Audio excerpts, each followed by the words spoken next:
मेरा नाम सिया है। आज मेरी शादी हुई है आर्यन से। एक ऐसा नाम जो अब तक मेरे लिए सिर्फ एक रिश्ता था, लेकिन आज से मेरी पूरी जिंदगी का हिस्सा बन गया है। शादी एक बड़े और प्रतिष्ठित परिवार में हुई, शहर के नामी बिजनेसमैन घराने में। हर कोई यही कह रहा था, सिया की तो किस्मत खुल गई। पापा के चेहरे पर गर्व की लकीरें थी, उनकी आंखों में सुकून था, जैसे उन्होंने अपनी सारी सबसे बड़ी जिम्मेदारी पूरी कर ली हो। बारात जब हमारे दरवाजे पर आई थी तो मैंने खिड़की से झांक कर बस एक झलक देखी थी। सफेद शेरवानी, शांत चेहरा और आंखों में एक अजीब सी गंभीरता। मैंने सोचा शायद थकान होगी। शादी का दिन किसी के लिए भी आसान नहीं होता। जब मैं पहली बार अपने ससुराल पहुंची तो लगा जैसे किसी पुरानी हवेली की चौखट पार कर रही हूँ, जैसे दीवारें भी रहस्य बयां करती हैं। सोने की कढ़ाई वाले पर्दे, संगमरमर का फर्श और हवा में कितने पुराने इत्र की खुशबू। सब कुछ शानदार था, पर न जाने क्यों मेरा दिल कांपा था। मेरी सासू माँ यशोदा देवी बहुत सधी हुई औरत थी। उनकी हर बात में एक आदेश छिपा होता था। उनकी छोटी बेटी कृति मेरी उम्र की थी, पर बातों में आग सी तीव्रता थी। शाम होते होते मुझे सुहाग रात के लिए तैयार किया गया। लाल बनारसी साड़ी, माथे पर सिंदूर, हाथों में मेहंदी। दिल में हजारों सपने थे, लेकिन तभी दरवाजे पर दस्तक हुई। सिया बेटा, जरा हमारे साथ चलो, हमें कुछ जरूरी बात करनी है, सासू माँ बोली, और कृति उनके पीछे पीछे थी। मैं थोड़ा चौंकी। अभी वो मुझे ऊपर की छत पर ले गई। वहाँ ठंडी हवा चल रही थी, लेकिन उनके चेहरे पर बेचैनी साफ थी।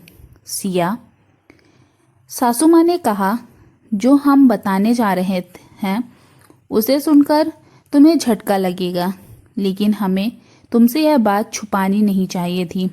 मेरा गला सूख गया। क्या बात माँ?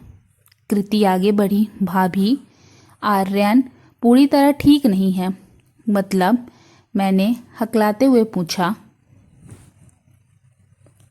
सासू माँ बोली, वो मन से बहुत कमजोर है, वो किसी के करीब नहीं आ पाते। पिछले कुछ सालों में अपने कमरे में बंद रहते हैं, कभी कभी घंटों बाथरूम में बैठे रहते हैं। डॉक्टर ने कहा कि वो किसी से डर में जी रहे हैं। हमने सोचा शादी से शायद सब ठीक हो जाए। मैं जैसे पत्थर बन गई। मेरे कानों में सिर्फ कमरे में बंद रहते हैं गूंज रहा था। तो आपने मुझे पहले क्यों नहीं बताया? मैंने फुसफुसाते हुए पूछा। कृति हंस पड़ी। क्योंकि तब शादी नहीं होती ना भाभी।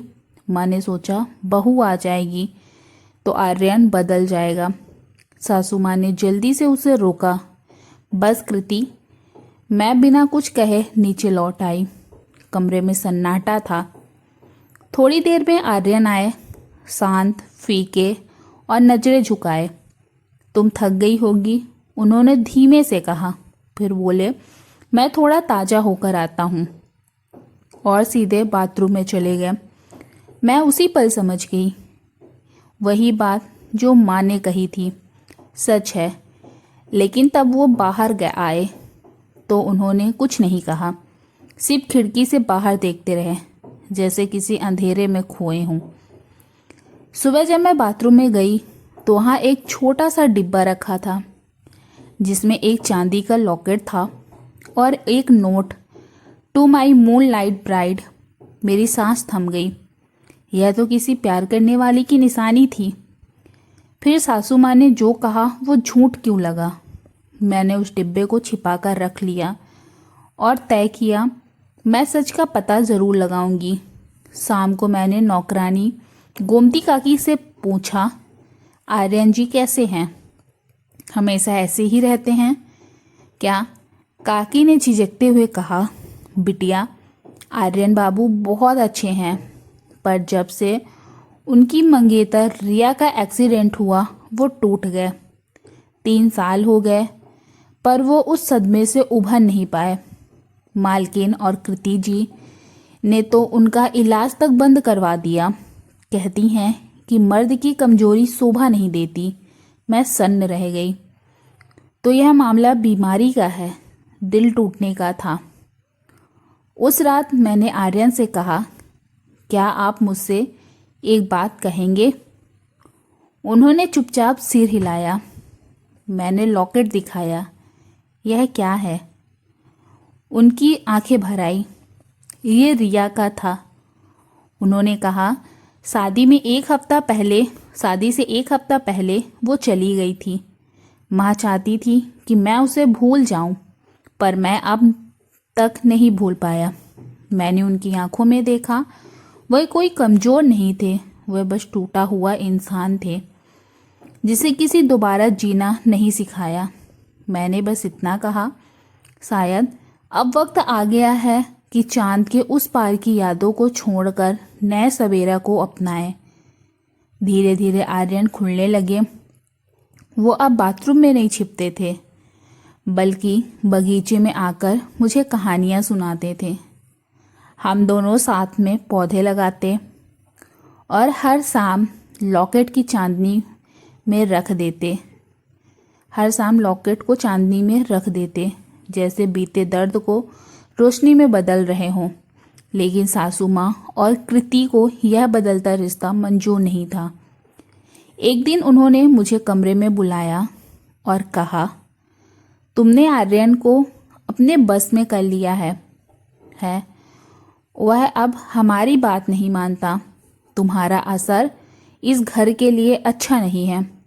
मैंने बहुत शांति से कहा, माँ, अगर सच्चाई को अपनाना असर कहलाता है तो हाँ, मेरा असर बहुत गहरा है। उनके चेहरे पर झुंझलाहट थी।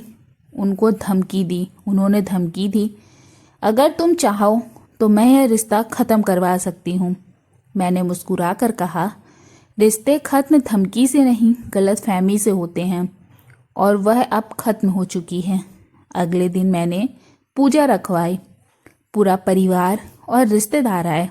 मैंने सबके सामने कहा, मैं अपने पति के लिए पूजा रख रही हूँ, क्योंकि उन्होंने मुझे दिखाया कि दर्द छिपाने की बजाय उसे अपनाना ही सच्ची ताकत है। आर्यन ने मेरा हाथ थामना, कमरे में सन्नाटा छा गया। सासू माँ की आंखों में पानी था, शायद पहली बार पछतावा भी। कुछ दिनों बाद वो मेरे पास आई, धीरे से बोली, सिया, मुझे माफ़ कर दो। मैंने बेटे को जीने नहीं दिया और तुम्हारे साथ भी अन्याय किया।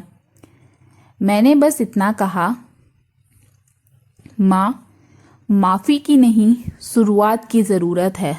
वो मुस्कुराई और पहली बार मुझे गले लगा लिया।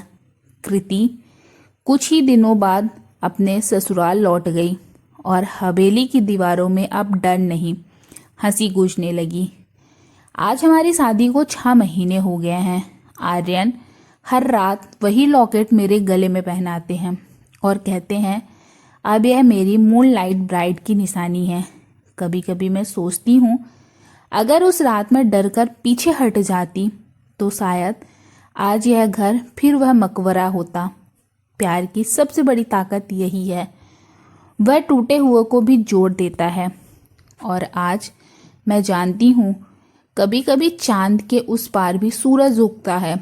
दोस्तों, अगर आपको यह कहानी पसंद आई तो वीडियो को लाइक करें और चैनल को सब्सक्राइब करें। ऐसे ही प्यारी प्यारी कहानी सुनने के लिए धन्यवाद।